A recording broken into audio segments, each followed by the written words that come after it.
Goeiemôre, ons is besig met 'n nuwe preekreeks van die boek van Jona en waar ons kyk waar God tweede kansse vir mense gee. Het jy ooit gevoel dat jy 'n tweede kans soek of nodig het? Of miskien is hierdie jou 100ste tweede kans wat jy al gekry het? Wel, ons gaan in die boek van Jona gaan ons hierdie gaan deurkyk. Jona 1 vers 1 tot 2 sê dit vir ons: The word of the Lord came to Jonah. Go to the great city of Nineveh and preach against it, because its wickedness has come up before me.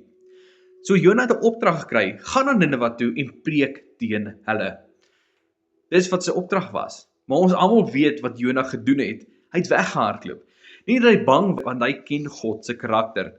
Maar my vraag vir jou vandag is, het God al vir jou 'n opdrag gegee? Het hy al iets vir jou gesê, gaan doen hierdie vir my? Het God al iets vir jou gevra? Soos om te gaan dien miskien by die kinderkerk, of by die jeug, of by 'n kerk, of by 'n welsynsorganisasie. Het God vir jou al ergens gesê om te gee, om jou volle tiende te gee vir die kerk, of vir iemand te help, of miskien is dit om 'n getuienis te gee vir iemand, vir wat jy al deurgegaan het, en hoe jy ander mense kan aanmoedig, wat ook deur dieselfde goed gaan. Miskien is dit van God sê vir jou, vergewe. Vergewe die mense wat jou seer. Ons het altyd 'n verskoning wat ons baie keer gee, nê? Ons gee 'n verskoning van, dis nie reg nie, of die tyd is nie reg nie, of ek gaan nie nou nie, miskien later, maar eintlik nooit gaan ek dit doen nie. Wel, uitgestelde gehoorsaamheid is ongehoorsaamheid. Wanneer ons nie gehoorsaam is aan God se woord dadelik nie, word dit op 'n plek waar ons ongehoorsaam raak. Het jy al ooit gehoor van die term van geestelik volwasse? Ons almal het al gehoor van geestelike volwasse mense.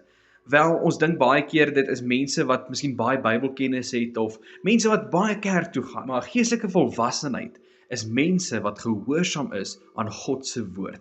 Daar's 'n kort tydperk tussen wanneer God met hulle gepraat het en wanneer hulle dit doen.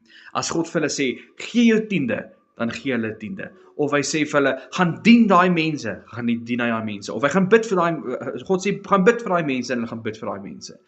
Nie ongehoorsaam raak om verskonings te maak nie.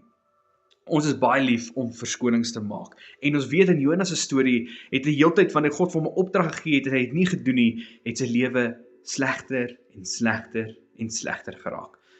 So my vriend, vandag wil ek jou bemoedig, nie ongehoorsaam wees teenoor God se woord nie, of wat hy vir jou vra, of wat hy vir jou sê nie. Luister vir hom en doen wat hy vir jou sê. Wees gehoorsaam aan sy woord.